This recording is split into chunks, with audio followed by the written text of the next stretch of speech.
अस्सलाम वालेकुम। आज की वीडियो में हम जो है प्लगइन्स और थीम्स को डिस्कस करने वाले हैं। लास्ट वीडियो जो कि हमारी थर्ड वीडियो थी उसमें हमने पोस्ट एंड पेजेस को एक्सप्लेन किया था कि पोस्ट क्या होती है और पेजेस कैसे क्रिएट होते हैं या पोस्ट कैसे क्रिएट होती है। तो हमने कुछ मीडिया के बारे में भी देखा था कि हमारी वेबसाइट में जो मीडिया होता है वो किस तरह से ऐड होता है या वो क्या होता है। तो आज जो टॉपिक है वो है हमारा थीम्स का और प्लगइन्स का। थीम्स और प्लगइन्स क्या होते हैं वो इस वीडियो में मैं एक्सप्लेन करूंगा। तो ये बहुत इंपॉर्टेंट वीडियो होने वाली है क्योंकि हमारी जो पूरी वेबसाइट होती है वो थीम के ऊपर ही डिपेंड करती है और उसके जो सारे फंक्शंस होते हैं वो प्लगइन्स के थ्रू ही हमारे पास हमें नज़र आते हैं या हम उन्हें यूज़ कर रहे होते हैं। तो आज की वीडियो बहुत ज़्यादा इंपॉर्टेंट होने वाली है और अभी तक अगर आपने मेरे चैनल को सब्सक्राइब नहीं किया तो इस चैनल को सब्सक्राइब कर दें और अपना एक्सपीरियंस ज़रूर शेयर करें कि आपको ये कोर्स कैसा लग रहा है। और अगर आपको कोई भी चीज़ समझ नहीं आती तो आप कमेंट सेक्शन में पूछ सकते हैं या फिर आपकी कोई स्पेसिफिक क्यूरी है वर्डप्रेस रिलेटेड अगर आप कुछ जानना चाहते हैं या फिर आपको कुछ समझ नहीं आ रही तो आप वो भी कमेंट कर सकते हैं। तो उस पर भी हम एक डेडिकेटेड वीडियो बना देंगे अगर कोई वो बड़ी प्रॉब्लम हुई। तो चलिए वीडियो स्टार्ट करते हैं। तो सबसे पहले हम अगर डैशबोर्ड में देखें तो उस दिन हमने पेजेस डिस्कस किए थे तो उसके नीचे हमारे पास एक कमेंट्स का ऑप्शन है। तो ये बेसिकली हमने जो डिस्कस की थी हमारी पोस्ट उसमें अगर आपको कोई कमेंट करता है तो वो बेसिकली आपको यहाँ पे शो हो जाते हैं। आप उनके रिप्लाईज वगैरह यहाँ पे कर सकते हैं या अप्रूव डिसअप्रूव करना है तो आप यहाँ पे इस सारी चीज़ों को मैनेज कर सकते हैं। नेक्स्ट जो मेन चीज़ है वो हमारे पास आ जाती है थीम्स। यहाँ पे अपीयरेंस में आते हैं तो यहाँ पे हमारे पास थीम का ऑप्शन आ जाता है। बेसिकली हमारी जो वेबसाइट है वो एक थीम के ऊपर ही बनी हुई होती है। उसकी जो फाइल्स होती हैं स्टाइल होता है वो सारा हमारा एक थीम ही मैनेज कर रहा होता है। तो बेसिकली हमारी एक वेबसाइट का जो स्ट्रक्चर होता है वो 3 चीज़ों के ऊपर बना हुआ होता है। यहाँ पे अगर आप देखें तो यहाँ पे हमारे पास एक पेज का पूरा स्ट्रक्चर शो हो रहा है जो कि हमारी एक वेबसाइट पेज का स्ट्रक्चर होता है जिसमें सबसे पहले हमारे पास हेडर होता है सबसे ऊपर। अगर साथ में मैं आपको अपनी वेबसाइट ओपन करके और यहाँ पे एक्सप्लेन करूँ तो यहाँ पे आप देखें यहाँ पे ये मेरा हेडर वाला सेक्शन है। ये जो इन सर्कल्स के ऊपर हमारे पास यहाँ पे शो हो रहा है जहाँ पे लोगो शो हो रहा है। उसके बाद यहाँ पे ये अबाउट पोर्टफोलियो सर्विसेज कॉन्टैक्ट यहाँ पे जो लिंक्स लगे हुए हैं या जो बटन लगा हुआ है तो ये हमारा सारा हेडर का एरिया है। जो वेबसाइट के पेज का हेडर होता है तो ये उसका एरिया है। नेक्स्ट हमारा नीचे आ जाती है बॉडी। बॉडी में बेसिकली हमारा वो सारा कंटेंट होता है जो कि एक वेबसाइट का या एक पेज का कंटेंट होता है जो कि हम एक पेज में कंटेंट ऐड करते हैं। तो ये हमारा वो सारा कंटेंट होता है। कंटेंट के अलग-अलग सेक्शंस बने हुए होते हैं जैसे कि यहाँ पे ये फर्स्ट सेक्शन हमारा हीरो सेक्शन बना हुआ है जिसमें यहाँ पे मेरी इमेज लगी हुई है और नीचे नाम वगैरह लिखा हुआ है। तो नीचे अगर आ जाएँ तो ये एक अलग से सेक्शन है, ठीक है। उसके बाद नीचे यहाँ पे ये अलग सेक्शन है, नीचे अलग सेक्शन है। तो ये डिफरेंट सेक्शंस बने हुए हैं। सेक्शंस करके हम पूरा जो है कंटेंट को अरेंज करते हैं। अरेंज करने के बाद हम एक पूरे पेज को स्ट्रक्चर करते हैं या डिज़ाइन करते हैं।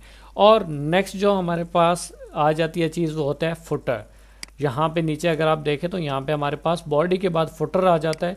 तो यहाँ पे ये नीचे फुटर का एरिया बना हुआ है। यहाँ पे कलर थीम ऐसा यूज़ हुआ है तो आपको सही से डिफरेंस में भी ना समझ आ रहा हो। अगर हम wordpress.org की वेबसाइट में जाते हैं तो यहाँ पे आपको जो है वो डिफरेंस नज़र आ जाएगा। ये ऊपर आप देखें ये हमारा जो सेक्शन है ये हमारा बेसिकली हेडर का सेक्शन है जो कि आपको यहाँ पे नज़र आ जाएगा। ये यहाँ पे वर्डप्रेस का लोगो लगा हुआ है। ये वाला जो हमारा एरिया है ये हमारा सारा हेडर का एरिया है। और इसके अलावा नीचे जो यहाँ से स्टार्ट हो रहा है तो ये हमारे सारे सेक्शंस हैं जो कि नीचे तक आ रहे हैं। और यहाँ पे गेट स्टार्टेड से नीचे जो वाला पूरा सेक्शन है ये जो एरिया है ये हमारा बेसिकली फुटर कहलाएगा। तो ये हमारे जो चीज़ें एक स्ट्रक्चर में चीज़ें होती हैं जो कि हमारे पास फुटर बॉडी और हेडर बॉडी और फुटर होता है। तो इन 3 चीज़ों से ही मिलकर हमारे एक पूरे पेज का स्ट्रक्चर बनता है। और ये जो स्ट्रक्चर होता है ये थीम के ऊपर ही बना हुआ होता है। थीम ही इसे मैनेज कर रहा होता है। तो डिफरेंट ऑर्गेनाइजेशंस के लिए डिफरेंट थीम्स बने हुए हैं जो कि यहाँ पे वर्डप्रेस के अंदर ही आपको मिल जाते हैं। डिफरेंट थीम होते हैं बट हम जो हमेशा रिकमेंड करते हैं या ख़ुद लगाते हैं क्लाइंट की वेबसाइट पे, वो एक लाइट वेट थीम होता है जिसमें बहुत ज़्यादा चीज़ें नहीं होती। तो बेसिकली ये कुछ डिफ़ॉल्ट थीम जो हैं इंस्टॉल हुए हुए होते हैं। तो अगर आप और थीम एक्सप्लोर करना चाहते हैं तो यहाँ पे ऐड थीम पे हम क्लिक करते हैं, तो यहाँ पे आपको सारे थीम्स जो हैं ये मिल जाते हैं। यहाँ पे जैसे हेलो एलिमेंट और है, एस्ट्रा है, 2024 है, उसके बाद यहाँ पे आपके पास 2023 है। तो ये सारे थीम्स जो हैं ये आप यूज़ कर सकते हैं। बट हम जो रिकमेंड करते हैं वो कोई ऐसा थीम रिकमेंड करते हैं जिसमें कोई ज़्यादा चीज़ें ना हो, आप खुद से चीज़ें बिल्ड करें ताकि वो थीम हैवी ना हो। जैसा कि यहाँ पे एस्ट्रा थीम है, हेलो एलिमेंट और है, तो ये ऐसे थीम है जो कि ज़्यादा हैवी थीम नहीं है, आप इन्हें यूज़ कर सकते हैं। नहीं तो अपनी जो है वो रिक्वायरमेंट के हिसाब से आप कोई भी थीम जो है वो यूज़ कर सकते हैं। फॉर एग्ज़ाम्पल अगर आपने कोई न्यूज़ की वेबसाइट बनानी है या आपने कोई ब्लॉग पोस्ट जो हैं वो ऐड करने हैं, तो यहाँ पे आपको डिफरेंट वो भी थीम्स मिल जाते हैं। जैसा कि इस अगर थीम को हम प्रीव्यू करें तो यहाँ पे देखिए ये एक ब्लॉग हैश के नाम से जो है ये एक थीम है जो कि ऑलरेडी इन्होंने जो है अपने डेमोज यहाँ पे दिए हुए हैं। यानी कि आपकी वेबसाइट कुछ इस तरह से नज़र आएगी, आप यहाँ पे से देख सकते हैं। और इसके अलावा और भी बहुत सारे ब्लॉग्स के लिए थीम, जैसा कि ये थीम है न्यूज़ मैगज़ीन एक्स, ठीक है। तो ये काफ़ी पॉपुलर जो है टेम्पलेट है जो कि बहुत सारी वेबसाइट यूज़ कर रही होती हैं। तो इस तरह की जो वेबसाइट्स हैं या इस तरह की जो टेम्पलेट्स हैं ये थीम यूज़ करते हैं। तो आप ये भी कर सकते हैं, और अगर ख़ुद से क्रिएट करना चाहें तो वो भी चीज़ें हो सकती हैं। और जो हम यूज़ करने वाले हैं वो है हेलो एलिमेंटोर, क्योंकि हम आगे जाके एलिमेंटोर पे काम करने वाले हैं। तो हम अभी हेलो एलिमेंटोर को इंस्टॉल कर देते हैं, इंस्टॉल और एक्टिवेट। और रिकमेंडेड ये चीज़ होती है कि जो आप थीम एक यूज़ कर रहे हैं उसे रखें और लाइब्रेरी से और सारी थीम्स को डिलीट कर दें, ताकि आपकी जो होस्टिंग है या आपका जो सर्वर है उस पर कोई ऐसी फालतू चीज़ ना पड़ी हुई हो जिसकी वजह से जो है वो हैवी फील करे। तो और सारी चीज़ों को जो है वो आप डल कर दें, ये आपके पास एक ही आ जाता है, ठीक है। अभी हेलो एलिमेंटर इंस्टॉल करने के बाद हमारे पास यहाँ पे ऑप्शंस भी जो है वो इंक्रीज़ हो गए हैं।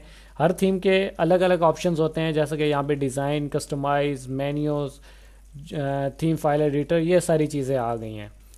तो इन्हें भी हम टाइम के साथ जो है चीज़ों को डिस्कस करेंगे। तो नेक्स्ट हमारे पास जो ऑप्शन है वो है प्लगइन का। ये मोस्ट इम्पॉर्टेंट चीज़ें हैं थीम्स एंड प्लगइन्स, जो कि आपकी पूरी वेबसाइट जो है वो हैंडल करते हैं। तो ये आपको समझने बहुत ज़्यादा ज़रूरी हैं। राइट नाउ यहाँ पे कुछ प्लगइन्स जो हैं ये ऐड हुई हुए हैं। फर्स्ट ऑफ ऑल इन्हें मैं डिलीट कर देता हूँ ताकि आपको ज़ीरो से सारी चीज़ें समझ आ जाए। बेसिकली एक प्लगइन होता क्या है या प्लगइन का काम क्या होता है?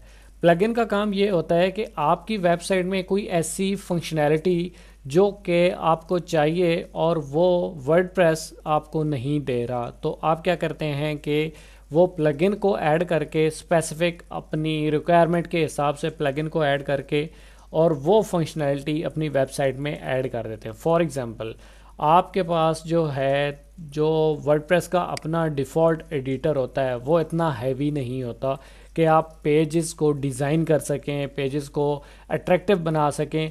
तो उसके लिए हम कोई पेज एडिटर या पेज बिल्डर उसे कहते हैं वो यूज़ करते हैं। तो उसका हम प्लगइन यूज़ करते हैं। अभी यहाँ पे मैं एलिमेंटोर की बात कर रहा हूँ। एग्जांपल आपको एलिमेंटोर की यहाँ पे इसलिए दे रहा हूँ ताकि आपको वो चीज़ समझ आ जाए। तो यहाँ पे मैंने ऐड प्लगइन्स पे क्लिक किया है और यहाँ पे मैं सर्च कर लेता हूँ एलिमेंटोर। यहाँ पे मैंने एलिमेंटोर सर्च किया तो यहाँ पे आप देखें तो हमारे पास एलिमेंटोर का यहाँ पे प्लगइन आ गया, एलिमेंटोर वेबसाइट बिल्डर। यहाँ पे इसे मैं इंस्टॉल करता हूँ और एक्टिवेट कर देता हूँ। अभी क्या होगा कि ये जो एलिमेंटोर है ये हमारी वेबसाइट में ऐड हो जाएगा। यहाँ पे हमारे पास प्लगइन्स की सेक्शन में ये एलिमेंटोर ऐड हो गया है, ठीक है। तो अभी इस एलिमेंटोर के प्लगइन को हम यूज़ करके और हम अपने पेजेस को बिल्ड करेंगे। अभी यहाँ पे अगर आप मेरी वेबसाइट देखें तो ये भी एलिमेंटोर प्लगइन के थ्रू ही सारी बिल्ड हुई है। और एलिमेंटोर को यूज़ करते हुए मैंने ये सारा जो है वो डिज़ाइन किया। अगर डिफ़ॉल्ट हम एडिटर का यूज़ करें वर्डप्रेस का तो वो इतना स्ट्रॉन्ग नहीं है या इतनी वो फंक्शनैलिटी हमें नहीं देता कि हम ये सारी चीज़ें उसमें बिल्ड कर सकें। सेम इसी तरह अगर हमें कोई और ऐसी फंक्शनैलिटी चाहिए जो कि हमें वर्डप्रेस हमें अवेल नहीं करता, वर्डप्रेस में वो अवेलेबल नहीं है, तो हम सेम प्लगइन यूज़ करते हैं उसके लिए। तो ये हमारे पास सारे प्लगइन्स हैं जो कि हम यूज़ करते हैं। अगर आप एक वू कॉमर्स का स्टोर बना रहे हैं, यानी कि एक ई कॉमर्स की वेबसाइट बना रहे हैं, तो उसके लिए भी आपको जो है वो एक प्लगइन की नीड होगी जिसको हम वू कॉमर्स कहते हैं। ठीक है, वू कॉमर्स एक प्लगइन है जो कि वर्डप्रेस के अंदर आपको ई कॉमर्स वेबसाइट की फंक्शनैलिटी ऐड करने देता है और सारी चीज़ों को हैंडल करता है, जैसे कि आपके प्रोडक्ट लिस्टिंग है, ऑर्डर मैनेजमेंट है और वो सारी चीज़ें जो कि एक ई कॉमर्स वेबसाइट में होती हैं, तो वो यही प्लगइन कर रहा होता है। तो इस तरह और भी बहुत सारे प्लगइन्स हैं जो कि अलग-अलग काम करते हैं। जो भी हमें फंक्शनैलिटी नीड होती है तो उस का प्लगइन जो है वो हम ऐड कर देते हैं। तो ये बेसिकली काम होता है प्लगइन्स का। तो आज के ट्यूटोरियल में या आज की वीडियो में हमने थीम्स और प्लगइन्स को एक्सप्लेन किया है कि वो बेसिकली होती क्या चीज़ है। ये चीज़ें आपके लिए मोस्ट इम्पॉर्टेंट चीज़ें हैं जिनको आपने समझना है, और अगर ये चीज़ें आपको समझ नहीं आएंगी तो आप वर्डप्रेस की वेबसाइट कभी भी बिल्ड नहीं कर पाएंगे। तो ये चीज़ें अपनी स्ट्रॉन्ग कर लें और नेक्स्ट वीडियो में हम जो इनकी बेसिक सेटिंग्स और टूल्स हैं उनको एक्सप्लेन करेंगे और नेक्स्ट हम डिज़ाइनिंग की तरफ फिर मूव करेंगे। तो तब तक के लिए अल्लाह हाफिज़।